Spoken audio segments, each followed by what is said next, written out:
Buenas tardes. Buenas tardes, profe. Buenas tardes. Con el primer grupo que esté completo, empieza a exponer, por favor. ¿Cómo, profe? ¿Puede repetir, por favor? El primer grupo que esté completo, empieza a exponer.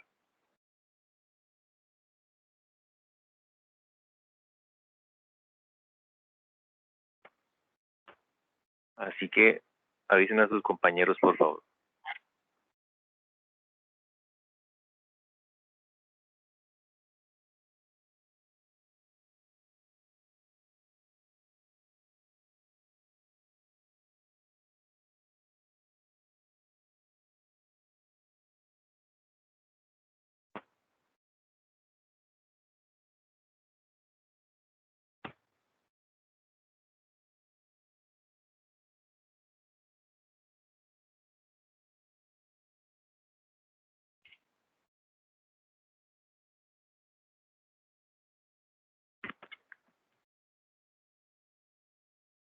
Cuando puedan, comparten presentación y arrancan.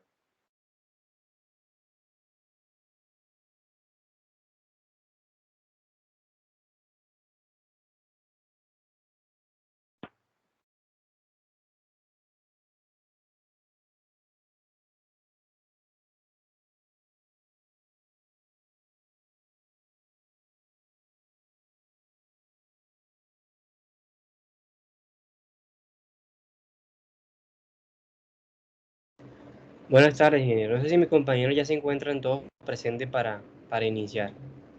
Fabián. Bueno, revise a ver ahí la lista de integrantes, de participantes.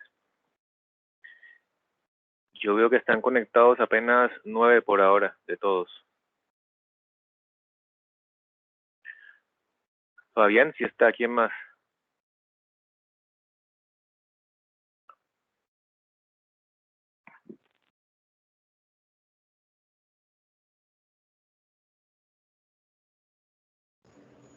Javier Guillermo Espilla también está. Profesor, nuestra compañera María de Los Ángeles Manonsalva, si le presenta una calamidad. Ella me escribió, sí. Así Ok. que háganle sin problema. Listo, entonces ya voy a empezar.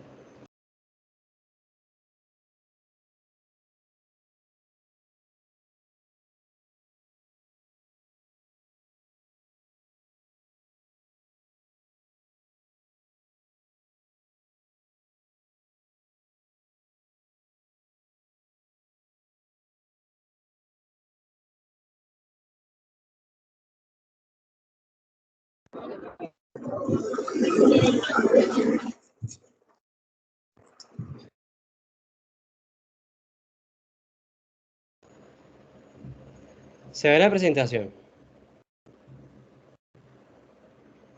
Sí. ¿Qué me pregunta?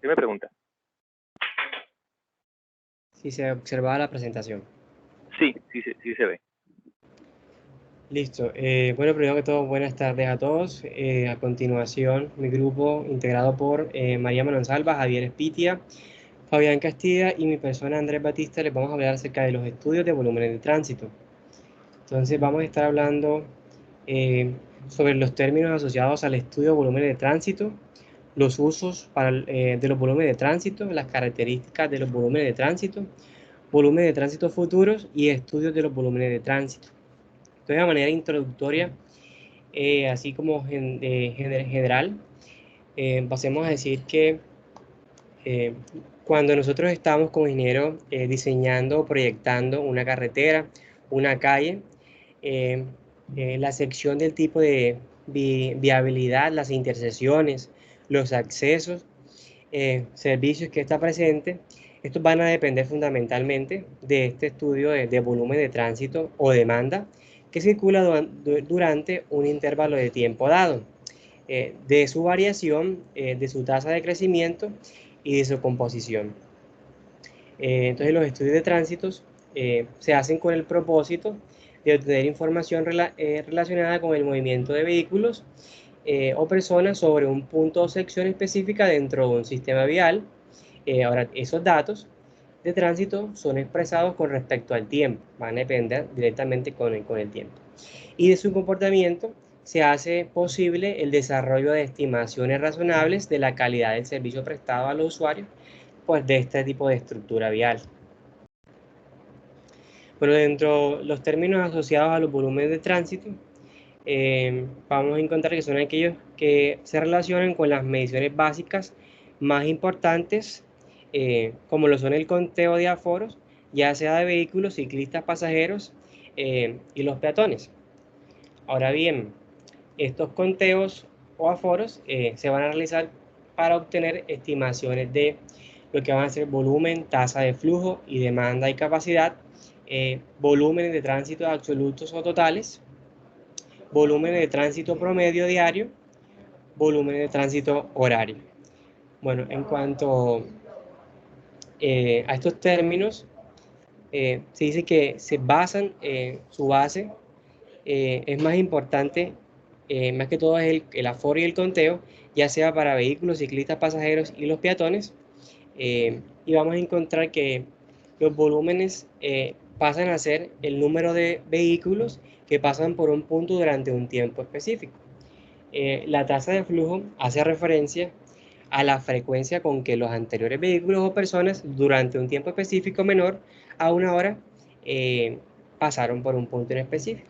La demanda es el número de vehículos o personas que desean viajar y pasar por un punto durante un tiempo específico.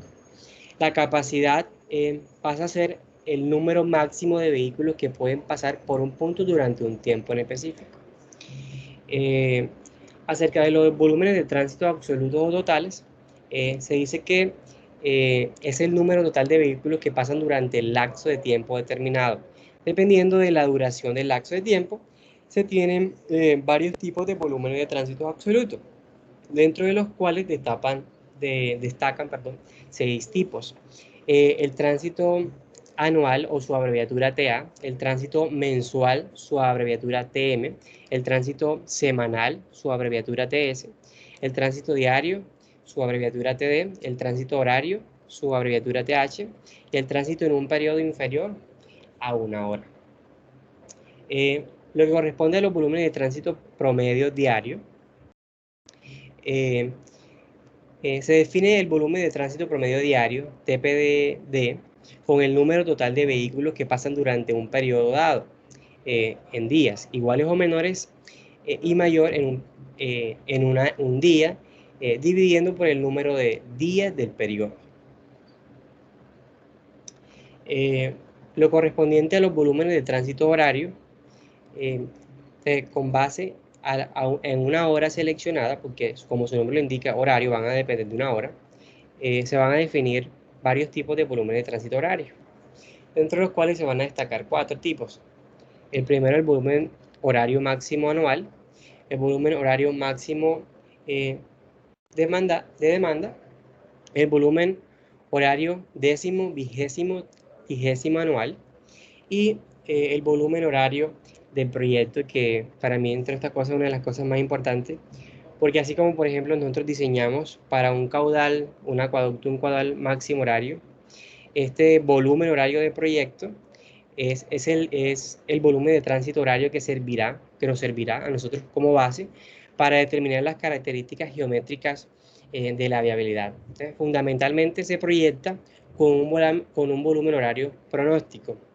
No se trata de considerar el máximo número de vehículos por hora que se pueda presentar dentro de un año, ya que existiría una inversión demasiado grande, un proyecto demasiado costoso, sino que lo que se hace es que se estima en un horario que se pueda presentar un número máximo de veces en el año, previa convención al respecto. Entonces, lo que hace referencia a esto es que aquí no se diseña como en esa condición más crítica, sino es que se escoge como que la condición que más crítica que más se repite durante un lapso de tiempo, que en este caso es un año, para que no se sobrevalore o sea muy costoso el proyecto. A continuación, mi compañero les hablará acerca sobre los usos de los volúmenes de tránsito. Bueno, el uso de los volúmenes de tránsito. Los datos sobre el volumen de tránsito son ampliamente utilizado en los siguientes campos, como en planeación, proyectos, ingeniería de tránsito, seguridad, investigación y uso comercial. Pasa, Andrés. Las características de los volúmenes de tránsito. La distribución y composición de los volúmenes de tránsito. La distribución de los volúmenes de tránsito por carriles se deben considerar tanto en los proyectos como en la operación de calles y carreteras. Bueno, en la variación de volumen de tránsito por horario hay unos usos específicos sobre el volumen de tránsito, que son los que podemos presentar ahí: anual, horario y promedio por día. Bueno, en el volumen de tránsito anual tenemos que determinar los patrones de viaje sobre el área geográfica, calcular índice de accidentalidad, indicar que las variaciones y tendencias de los volúmenes de tránsito especifiquen más la carretera a botes. Y en los promedios, en los usos de promedio de tránsito diario, tenemos otras medidas que son definir el sistema de arterias de la calle, programar mejor capitales, evaluar los flujos de tránsito actuales con respecto al sistema vial, localizar áreas donde se necesita construir nuevas variabilidades o los mejores existencias. Y en el volumen de tránsito horario, ahí evaluamos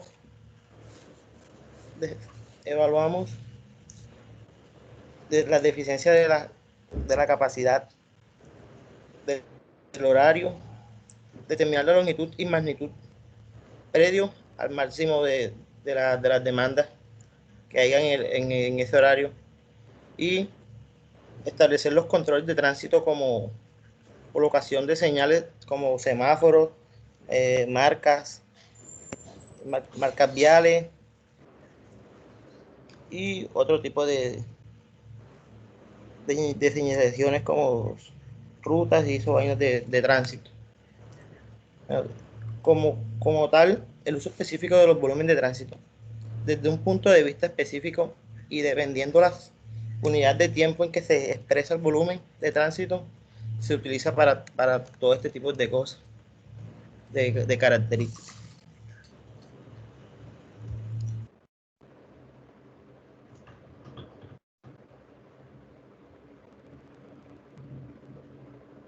Sí, como pueden ver, me toca de volúmenes de tránsito futuro, en la cual está constituida entre relación de volumen horario de proyecto y tránsito de promedio anual.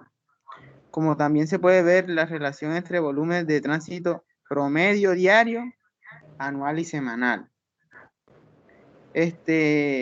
Destaca como un ajuste de exposición a los volúmenes de tránsito, porque digamos eso es como las capacidades. Como otro está los pronósticos de volumen de tránsito futuro. Se encuentra la regresión matemática para el cálculo de volúmenes de tránsito futuro. Compañero, pase la siguiente.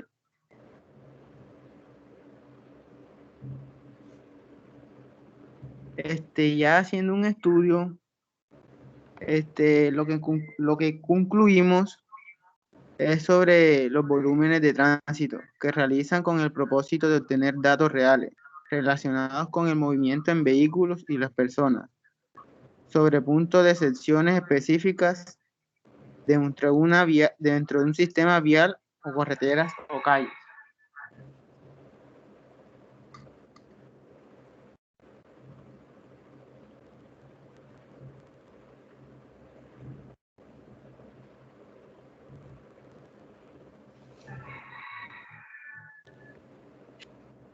Listo, ingeniero. Déjenme, acuérdense de enviar en PDF el trabajo y la exposición al correo. Listo, ya se lo envío. De una. Siguiente grupo, por favor.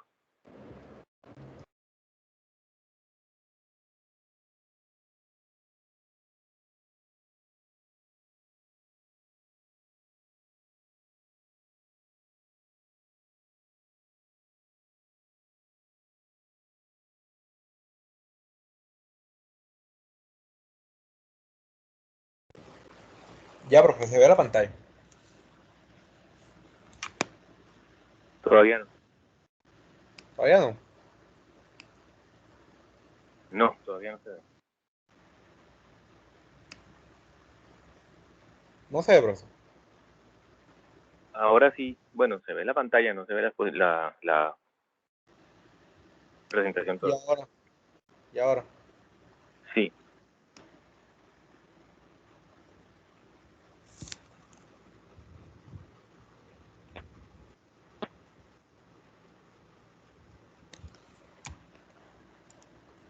Bueno, listo. Bueno, buenas tardes.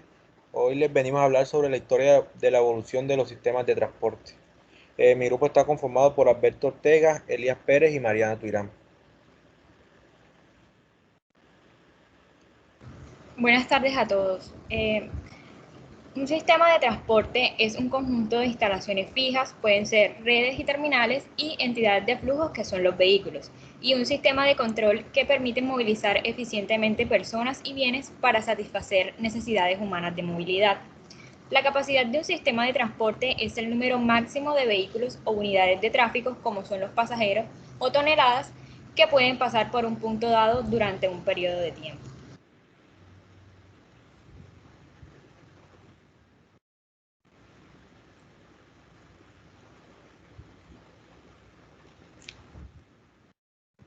Bueno, ahorita les voy a hablar sobre el historial de los sistemas de transporte, que sería eh, todas y cada una de las sociedades han tenido la necesidad de trasladar objetos y mercancías.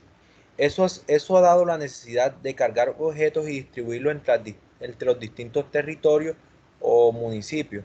Esto lo sitúa en el origen del transporte terrestre, pero también tendríamos el transporte marítimo y el transporte aéreo. El hambre fue una de las causas que dio origen a que las personas implementaran este medio, para así buscar la facilidad de obtener la comida. Y así se inició la forma de transporte tal como la conocemos hoy. Dado que el ser humano es débil, como una fuerza de transporte, necesita al principio domesticar a los animales. En la historia del transporte, lo primero que hicimos fue desarrollar las fórmulas para el transporte terrestre, para después conquistar otros medios, el mar y el aire.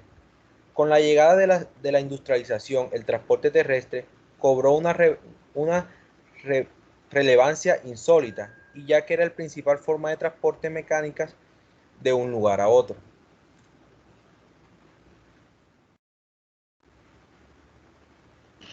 Buenas tardes. Sigo con el tema de la evolución de los sistemas de transporte. Desde el primer momento de su existencia, el hombre se mueve, el hombre anda y el hombre se desplaza.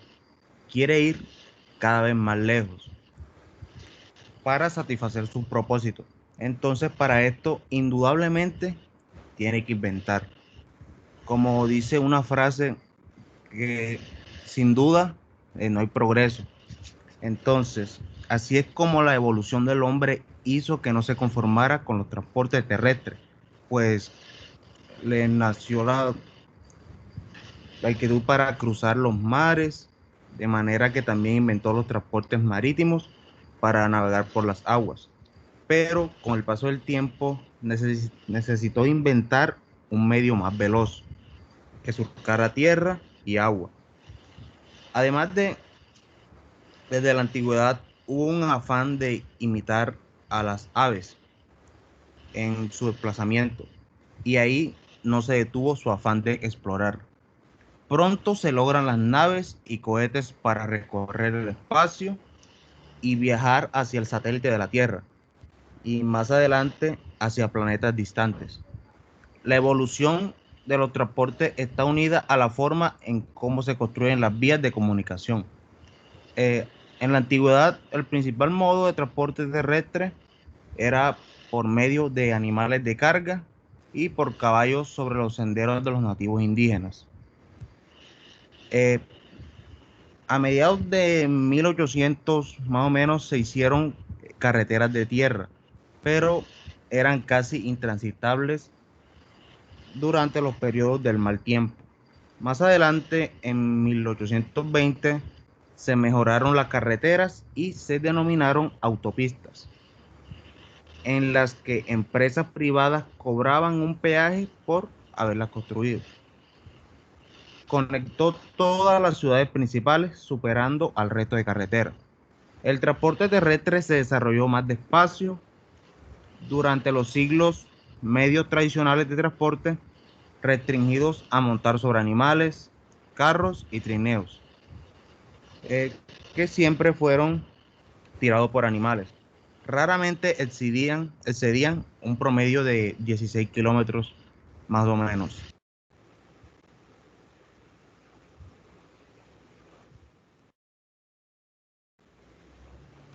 Bueno, los transportes nos sirven para ir de un lado a otro, ya sea por placer o por necesidad. Por eso, y dependiendo de qué tipo de distancia sea la que queremos recorrer, estaremos hablando de transportes de corta, media o larga distancia. Dentro de la clasificación podemos encontrar lo que son los sistemas de transporte terrestre, ferroviario, aéreos y acuáticos o marítimos. Dentro de los transportes terrestres, se puede decir que en la prehistoria, especialmente en el Neolítico, apareció la rueda, uno de los inventos más maravillosos de la historia que facilitaba el transporte de materiales pesados, y con ello se inició el desarrollo de todo tipo de transportes terrestres. En su forma más simple, la rueda era un disco sólido de madera fijado a un eje redondo de madera. Luego se eliminaron secciones del disco para reducir el peso y empezaron a emplearse los radios. La rueda ha sufrido numerosas mutaciones a través de los tiempos hasta alcanzar la perfección. La rueda permitió la evolución de los medios de transporte terrestres y la llegada del hombre a lugares lejanos en cada vez menos tiempo. Así podemos distinguir la siguiente evolución de la rueda.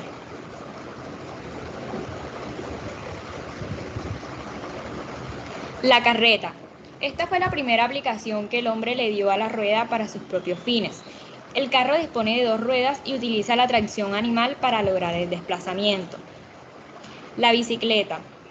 En plena Edad Media aparece la bicicleta, cuyos componentes básicos son 2 ruedas, pedales, un manillar para controlar la dirección, un sillín para sentarse y un sistema de hierros que unen todos estos elementos.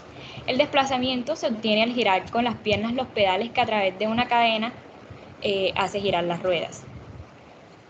La motocicleta. La bicicleta evolucionó a la motocicleta, en la cual se incluyen todos los elementos de la bicicleta, más una caldera de vapor en la parte trasera. Esta ha ido suprimiendo poco a poco elementos como los pedales, mejorando el tipo de motor, incluyendo elementos mecánicos, eléctricos y electrónicos, hasta llegar a las actuales motocicletas que conocemos hoy en día. El automóvil. Aunque en 1700 se desarrolló el primer vehículo que usaba vapor, no fue hasta 1866 cuando se inventa el primer vehículo con motor. En la actualidad han evolucionado notablemente, incluso hasta tener incorporados sistemas digitales como GPS y lectores internos que le indican al conductor muchos datos acerca del estado del vehículo, del motor, de la conducción y de su entorno en general.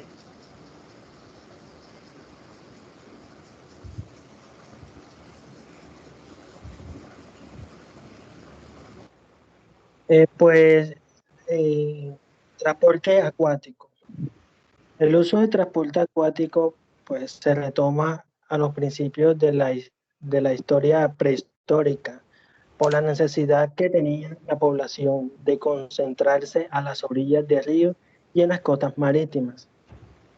Dentro del transporte acuático encontramos las embarcaciones a remo.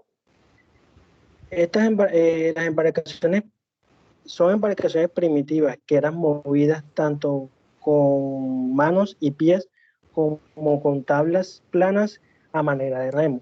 Algunos ejemplos de embarcaciones de remo serían la balsa y la canoa.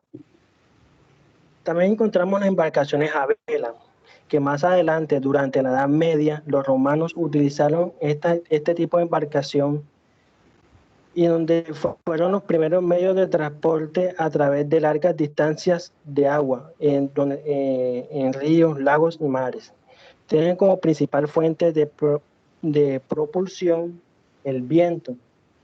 Ejemplos históricos de embarcaciones a vela son la galera o la fragata, que son embarcaciones a velas muy conocidas. También se dio la embarcación a vapor. Las embarcaciones de vela fueron siendo progresivamente reemplazadas a lo largo del siglo XIX por embarcaciones a vapor. Por lo tanto, la llegada de la máquina de vapor en la revolución industrial alteró fundamentalmente la navegación, permitiendo al hombre prescindir de los remos y el viento.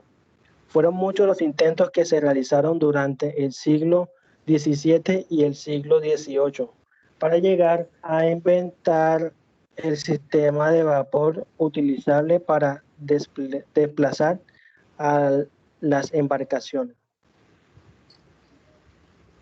En los barcos modernos, a final del siglo XIX aparecen los barcos modernos. Estos barcos poseen un motor, lo que les convierte en máquinas más avanzadas y eficaces, ya que estos motores permiten al barco un menor consumo de combustible y el transporte de mayor volumen de carga. Por último, encontramos el submarino. Es un tipo especial de buque capaz de navegar bajo el agua, además de la superficie, gracias a un sistema de flotabilidad variable, usados extensamente por primera vez en la Primera Guerra Mundial. En la actualidad forman parte de todas las armadas importantes.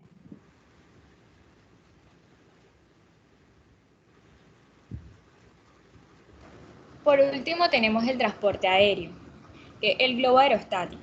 La idea surgió cuando los hermanos Joseph y Jacques Montgolfier estaban sentados frente a una fogata, notaron que el humo se elevaba y pensaron en la oportunidad de aprovechar dicha cualidad. Después de varios experimentos comprendieron que el aire caliente pesa menos que el frío, por lo que tiende a subir. El vuelo inicial demostró que su teoría estaba en lo cierto.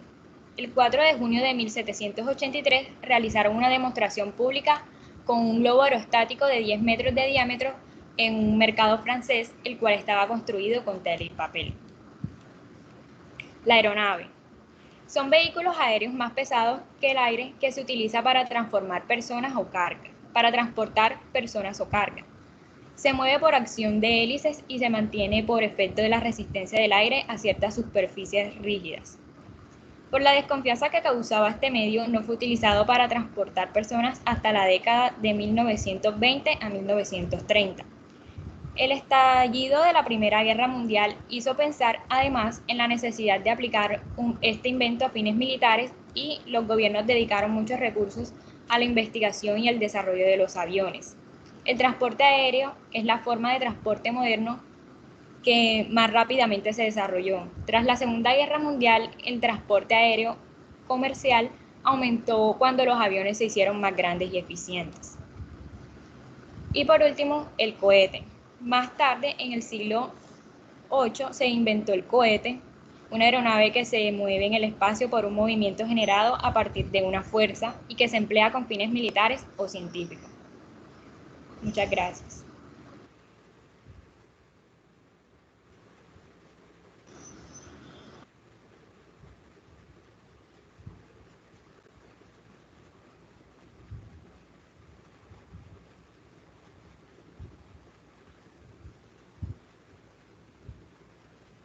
¿Y el transporte ferroviario?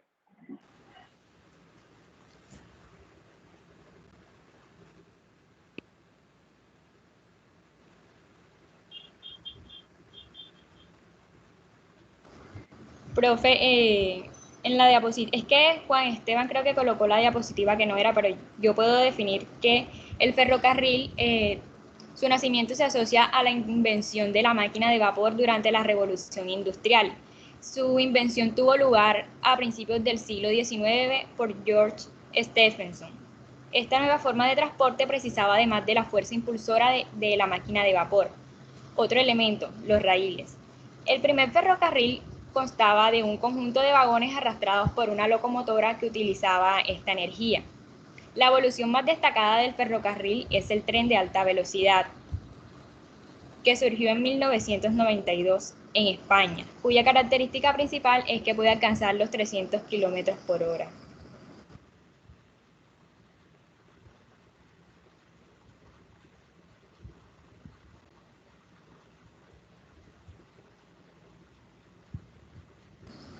Por último, les vamos a mostrar un video que es la línea de tiempo de la evolución. Recuerden que si el video tiene audio, tienen que compartir también el audio.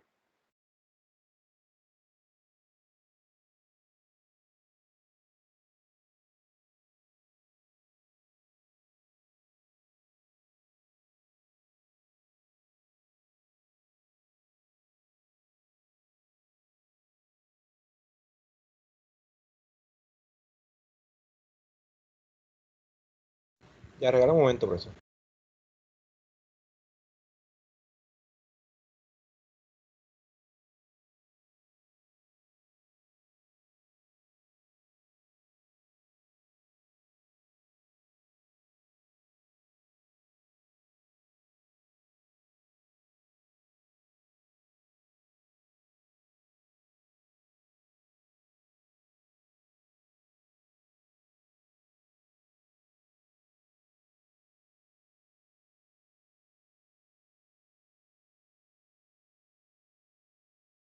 Me avisa si se escucha el audio. Ya se ve la pantalla.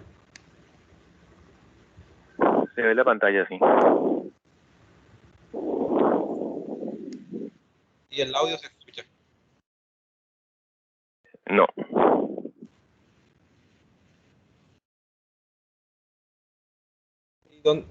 Tengo que irme a Teams para compartir el audio, ¿sí? ¿O a dónde lo comparto?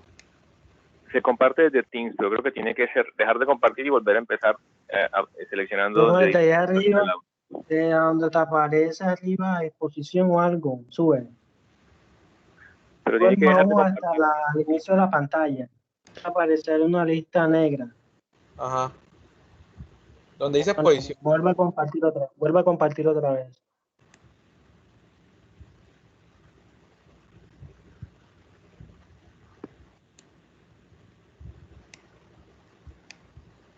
Ajá. Centro de control. Ahí al lado, en la cuadrita pequeña, donde están como un computador, ahí ya. Ya debe quitarse el audio.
Listo, profesor, muchas gracias. Listo, recuerden enviarme el PDF del trabajo y el PDF de la presentación al correo ahora mismo. Listo, profesor. Ahora sí, el siguiente grupo, que entiendo que es glorietas y turboglorietas.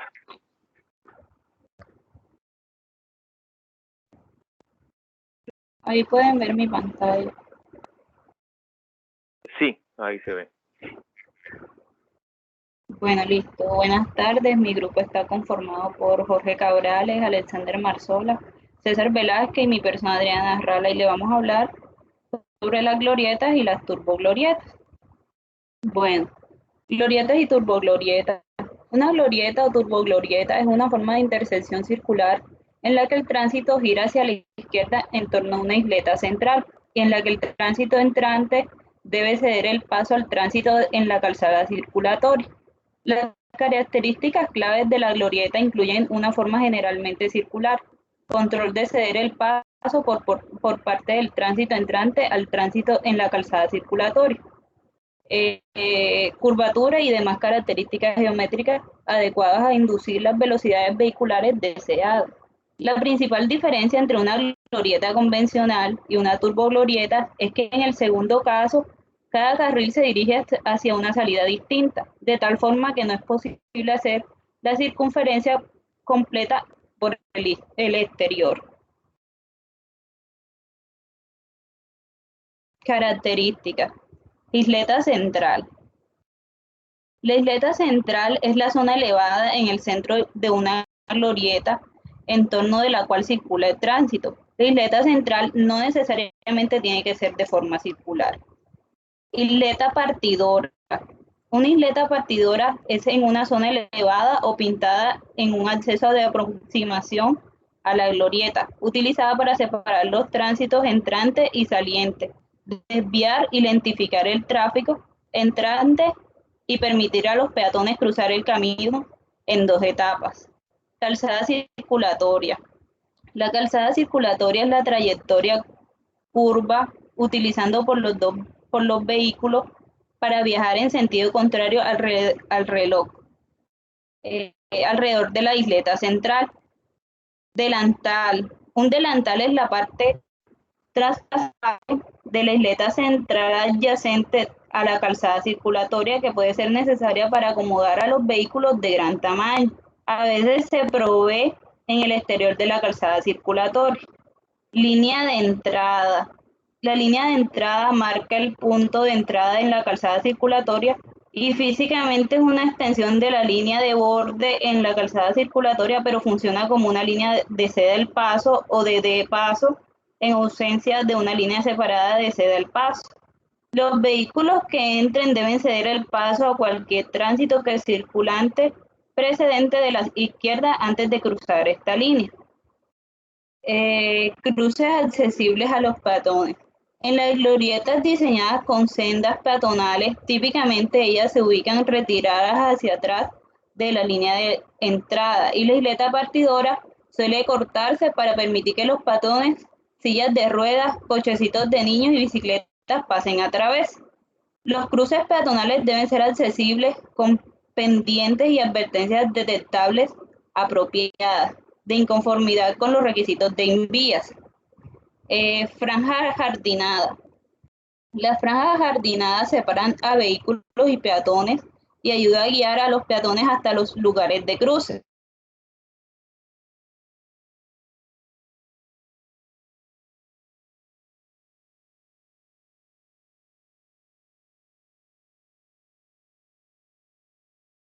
Estética de la intersección. A continuación, mi compañero Marzola les va a explicar el diseño. Bueno, el proceso para diseñar glorietas, más que otra forma de intersecciones, requiere una considerable cantidad de interacción. ¿Sí me estás escuchando? Sí. Okay. Bueno, para diseñar glorietas, más que otras intersecciones, requieren una considerable cantidad de interacción entre trazados, geométrico, análisis operacional y evaluación de seguridad.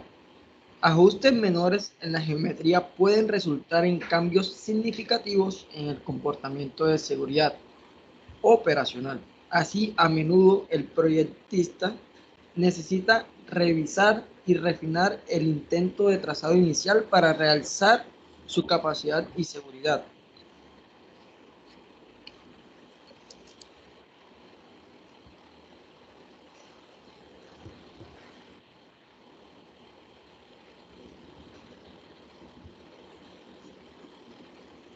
Pasa, Adrián. Ya le Bueno, sale. las velocidades a través de la glorieta. Existen dos, los perfiles de velocidad y la velocidad de diseño. Los perfiles de velocidad comúnmente son las velocidades que se aproximan entre 40, 55 o 70 kilómetros, aproximadamente a 100 metros desde el centro de la glorieta. La desaceleración comienza antes, con los conductores que circulan operando aproximadamente.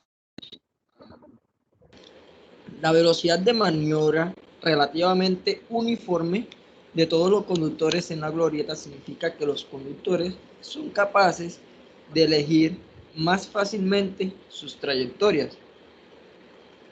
De esta manera se vuelve un poco más segura y eficiente.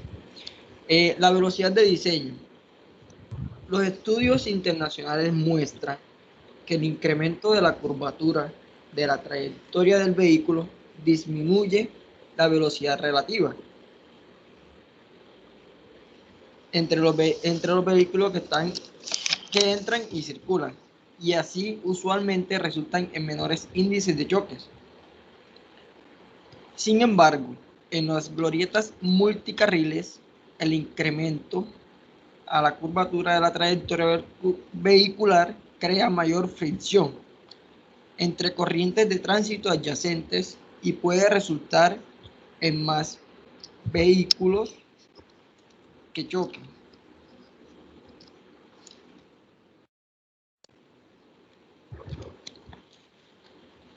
Listo, gracias.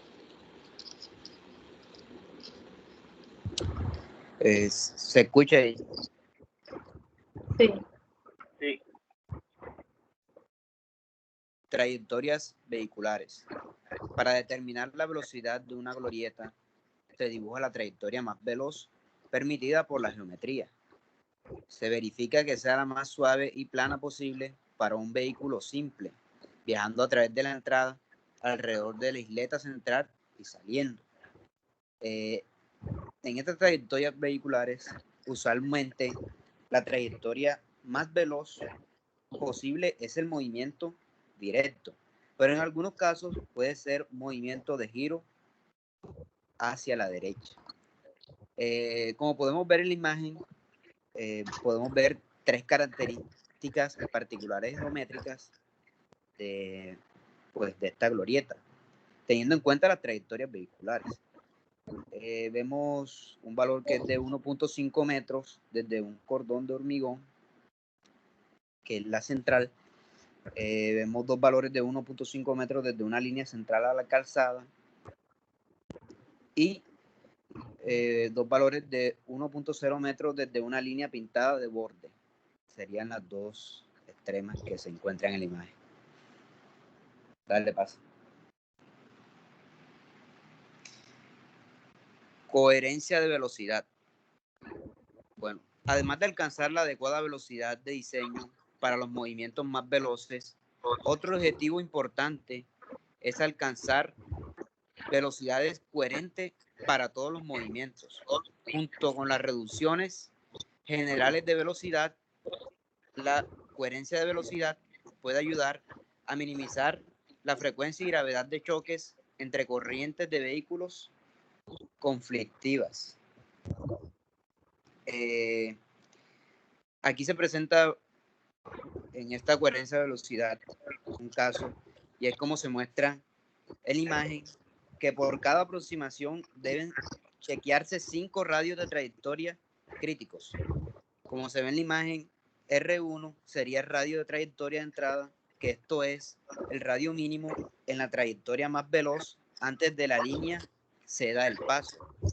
R2 es el radio de la trayectoria de circulación, donde esto es el radio mínimo en la trayectoria más veloz alrededor de la isleta central. R3 es el radio de la trayectoria de salida, donde es el radio mínimo en la trayectoria más veloz a la salida. R4 sería el radio de trayectoria de giro izquierda, que esto es el radio mínimo en la trayectoria del conflictivo movimiento de giro izquierda.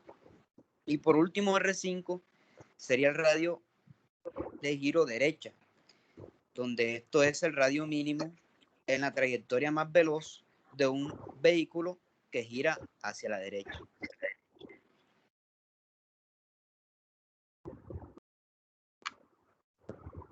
Buenas tardes, profe, compañeros, ¿me escuchan? Sí. Bueno, ok, entonces a mí me tocó la parte del alineamiento de entrada, donde en general la glorieta está ópticamente ubicada cuando las líneas de eje de todos los ramales de aproximación pasan a través del centro del círculo inscrito. Usualmente, esta ubicación permite diseñar adecuadamente la geometría, de modo que los vehículos mantengan velocidades bajas a través de las entradas y salidas. El alineamiento también hace más conspicua a la isleta central a los conductores que se acercan. Como bien vemos aquí en los tres dibujitos de la derecha, hay tres ejemplos, que está el aceptable, el preferido y el inaceptable, donde el aceptable tiene un alineamiento hacia la izquierda y el preferido tiene un alineamiento radical. El inaceptable tiene un alineamiento hacia la derecha. Ok, estos son como elementos geométricos. El diámetro del círculo inscrito es la distancia a través del cual el círculo inscrito por el cordón exterior, o como nosotros le decimos, borde de la calzada circulatoria. El ancho de entrada es el mayor determinante de la capacidad de una glorieta, la cual no depende meramente del número de carriles que entran, sino del ancho total de entrada.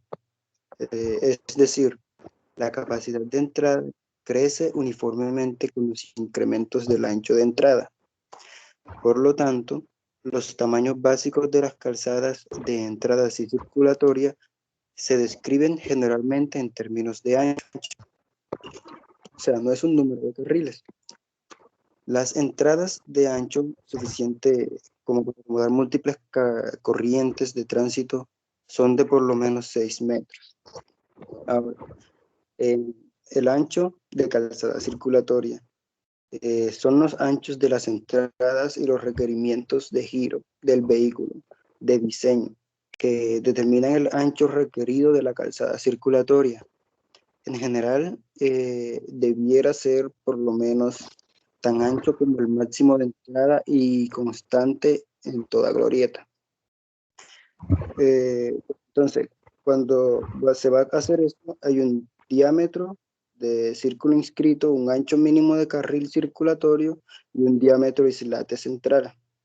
Cuando el diámetro del círculo es de 45 metros, el ancho mínimo debería ser de 9,8 metros y el diámetro de la isleta debería ser de 25,4 metros.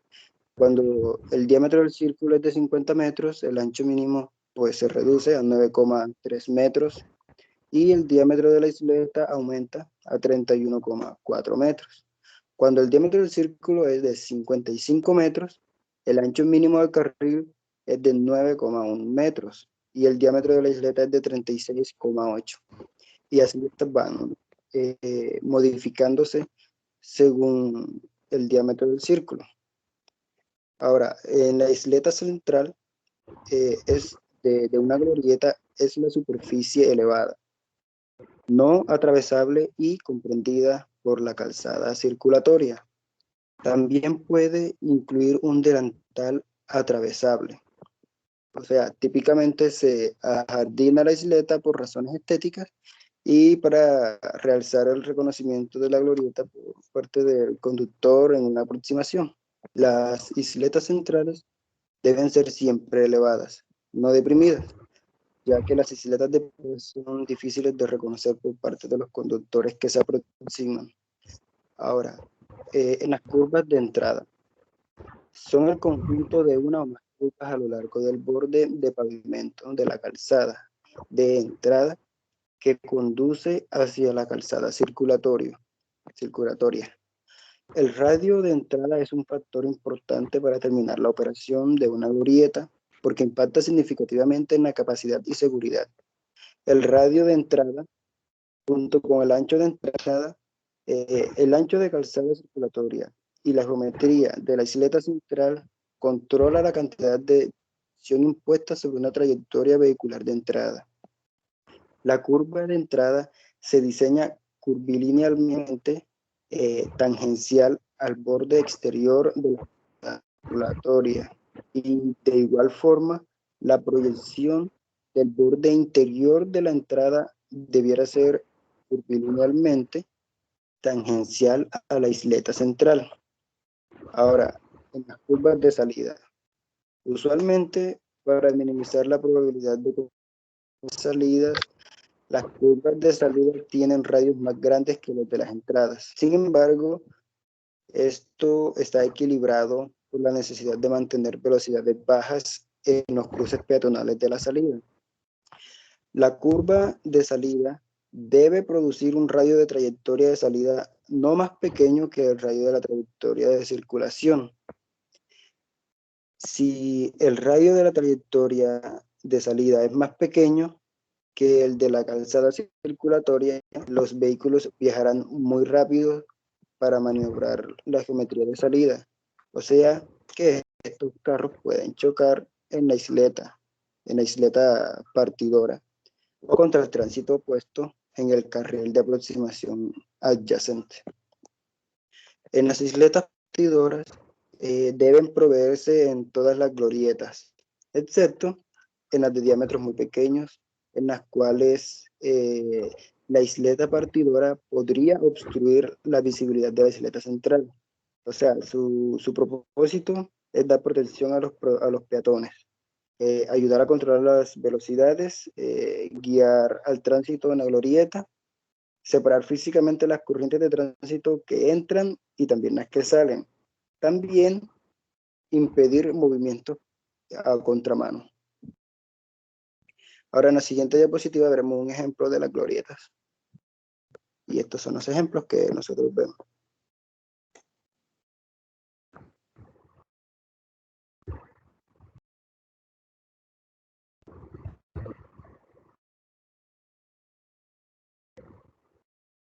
A continuación voy a mostrar un video.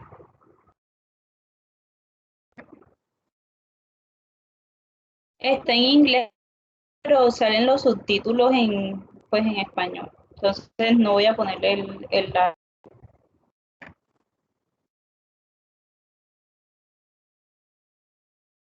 concept.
Listo, profe, eso era todo.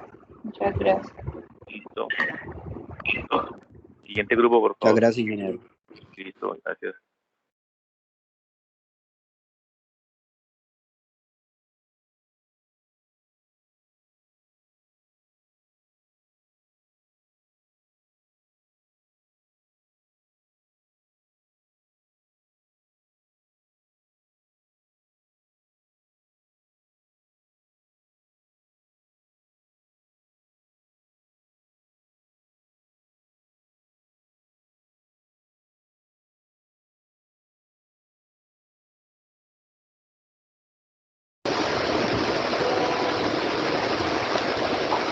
Ingeniero, si quieres pongo yo, que hablé con usted en la tarde, me tocaba la exposición solo.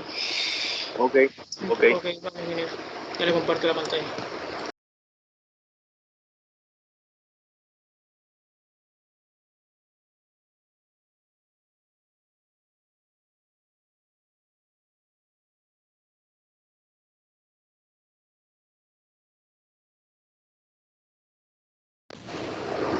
¿Se ve, ingeniero, la pantalla? Sí, se ve. Ok.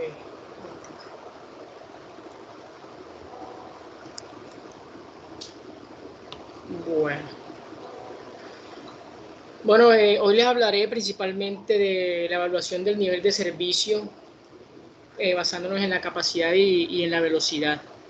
Como sabemos, el nivel de servicio de una vía se basa en diferentes aspectos como en la capacidad, la geometría, el flujo de vehículos, la velocidad, densidad de vehículos, tipo de terreno y otros aspectos que se toman a consideración a la hora de calificar, mejor dicho, una vía en Colombia. En este caso explicaremos de manera resumida la evaluación del nivel de servicio basándonos únicamente en la capacidad y la velocidad. Bueno, empezando por la capacidad. La capacidad es el número más alto de vehículos que tiene la posibilidad de pasar por un punto definido de una vía o de un canal en una o algunas direcciones a lo largo de un periodo definido, generalmente 15 minutos, bajo las condiciones reinantes de diseño y de tránsito. Se expresa en vehículos por hora. Para decidir la capacidad de un sistema vial, rural o urbano, no solamente se necesita conocer sus propiedades físicas geométricas, sino además las propiedades de los flujos vehiculares bajo la variedad de condiciones físicas de operación.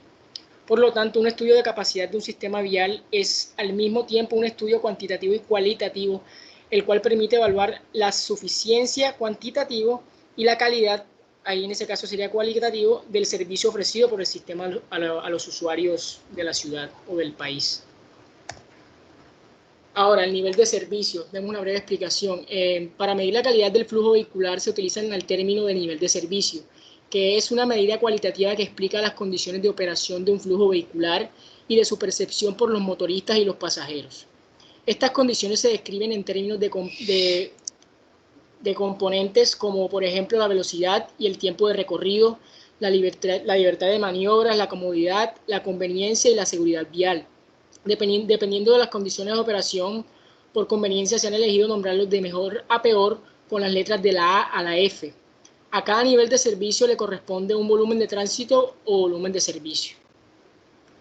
Bueno, empezando por el nivel de servicio A, representa el flujo libre de una vía cuyas especificaciones geométricas son adecuadas. Hay libertad para conducir con la velocidad deseada y la facilidad de maniobrar dentro de la corriente vehicular es sumamente alta, al no existir prácticamente interferencia con otros vehículos y contar con condiciones de vía que no ofrecen restricción por estar de acuerdo con la topografía de la zona.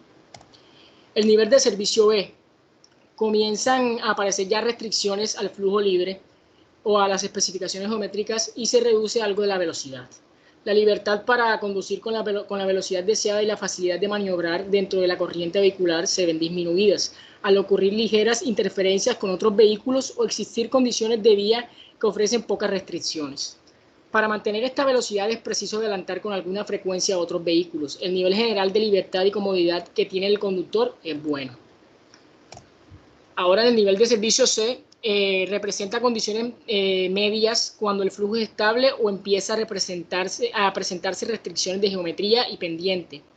La libertad para conducir con la velocidad deseada dentro de la corriente vehicular se ve afectada ya un poco al presentarse interferencias tolerables con otros vehículos, deficiencias de la vía que son en general aceptables y el nivel general de la libertad y comodidad que tiene el conductor es adecuado. Pasando al nivel D, el flujo todavía es estable y se presentan restricciones de geometría y pendiente. No existe libertad para conducir con la velocidad que se desee dentro de la corriente vehicular, al ocurrir interferencias frecuentes con otros vehículos o existir condiciones de vía más defectuosas. El nivel general de libertad y comodidad que tiene el conductor es deficiente. Ya en el nivel E, ya representa la circulación de capacidad cuando las velocidades son muy bajas, pero el tránsito fluye sin interrupciones. En estas condiciones es prácticamente imposible adelantar, por lo que los niveles de libertad y comodidad son muy bajos. La circulación a capacidad es muy inestable, ya que pequeñas perturbaciones al tránsito causan congestión. Aunque se han tomado estas condiciones para definir el nivel E, este nivel también se puede alcanzar cuando limitaciones de la vía obligan a ir a velocidades similares a las velocidades a la velocidad de la capacidad en condiciones de inseguridad. Y por último, el nivel F representa la circulación congestionada cuando el volumen de demanda es superior a la capacidad de la vía y se rompe la continuidad de flujo. Cuando eso sucede, las velocidades son inferiores a la velocidad a capacidad y el flujo es muy irregular. Se suelen formar largas colas y operaciones dentro de estas se caracterizan por constantes paradas y avances cortos. También condiciones sumamente adversas de la vía pueden hacer que se alcancen velocidades irregulares y en el movimiento también se ven irregularidades de los vehículos semejantes a las descritas anteriormente. Ahora, el cálculo del nivel de servicio se realiza independientemente del estimativo de la capacidad. Al igual que la capacidad, el nivel de servicio se calcula partiendo de una velocidad en condiciones casi ideales, que se va reduciendo mediante la aplicación de distintos factores de corrección, como los que mencioné al comienzo de la exposición. Ahora, ¿para qué sirven? ¿Para qué se necesita conocer los niveles de servicio y la capacidad de una vía? Pues principalmente para el proyecto, cuando se va a crear un proyecto nuevo de una vía nueva y también para las investigaciones de las condiciones de operación de una vía existente, como por ejemplo estudios de saturación de una vía.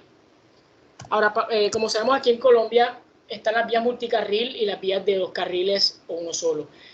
Hay 2 manuales que se utilizan para la correcta elaboración de todos los pasos que hay que ver para la evaluación del nivel de servicio de una vía, que son el manual de 2 carriles y el manual multicarril.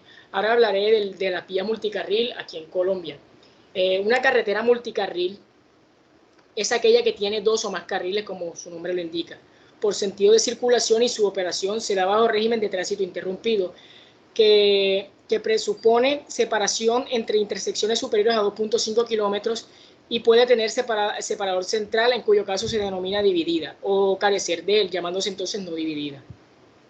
Una carretera multicarril se clasifica dentro de la infraestructura vial como una vía con régimen de tránsito continuo, con control total o parcial de accesos. Una principal diferencia de las operaciones en una vía multicarril aquí en Colombia con el comportamiento típico de una carretera multicarril en Estados Unidos está en la forma de la curva flujo-velocidad. En Estados Unidos, dicha curva presenta un primer tramo horizontal constante que indica que la velocidad permanece constante hasta flujos de tránsito cercanos de 1400 pc/hora carril, y después decrece en forma suave en el caso colombiano, decrece de forma suave. En el caso colombiano ya la velocidad decrece en el flujo de tránsito constante hacia abajo a lo largo de toda la curva. Aquí podemos ver entonces el nivel de tránsito de carreteras multicarril en Colombia en tipo 1, que son casos de 96 km por hora, y tipo 2 de 90 km por hora. Podemos notar cómo la curva baja de manera paulatina, a diferencia de cómo se explicaba de cómo era en Estados Unidos, que primero tenía una parte horizontal y después iba bajando lentamente. Aquí no, aquí en Colombia baja constantemente mientras va aumentando el flujo vehicular. Pasamos ahora a las de tipo 3, que son 80 km por hora. Notamos lo mismo. Ay, la imagen no la... Pero bueno, si se ve el mouse, es la misma curva parecida a la que está aquí, pero obviamente bajándola a 80 kilómetros, que es como por aquí, y va bajando de esta manera, sino que como que por error no puse la imagen bien, yo las tengo ahí. En el trabajo sí se ve correctamente, ingeniero, sino que aquí como que me equivoqué, no copié bien las... Y acá en 70 kilómetros por hora, baja nivel y se va notando. Ahora, una escala de clasificación según el nivel de servicio que según lo da el INVIAS está de esta manera. La calificación de servicialidad A está entre un 90 y 100%, siendo 100% mejor, lo mejor de lo mejor. Para B, 80-90%. Para C, de 70 a 60%, para D, 60-50% y para E, de un 30-50%. Aquí ocurre algo. Ahora hablemos de la tasa de flujo máximo por nivel de servicio. La capacidad de una vía multicarril aquí en Colombia se da únicamente hasta el nivel de servicio E. Para los otros niveles de servicio, a partir de las densidades máximas, se puede determinar la tasa de flujo máxima y en estos valores no son necesarios para llevar a cabo el análisis de planeación. En la tabla esta que estamos viendo aquí se presentan las tasas de flujo máximas para cada nivel de servicio y tipo de multicarril presentado. Eso sería todo para la capacidad y velocidad, dando la aplicación de capacidad y velocidad para la evaluación de nivel de servicio. Muchas gracias. Ok, entonces recuerden, me envían los trabajos completos, o sea, exposición en PDF, trabajo en PDF, al correo, ahorita mismo, todos los grupos. Creo que ya quedamos así, pues ya no hay más grupos. Entonces queda pendiente la próxima semana el trabajo del software. Recuerden, si yo les di un listado de software a ustedes y les dije que también si conocían otro, lo pueden utilizar. Vieron ahí que sus compañeros mostraron en el video de de glorietas, que había un software que permitía diseñar glorietas y turboglorietas. Uno de los que yo les recomendé, que es el Topo 3, está diseñado por un colombiano precisamente para eso. Entonces, bueno, sería hasta el próximo lunes. No sé si tienen alguna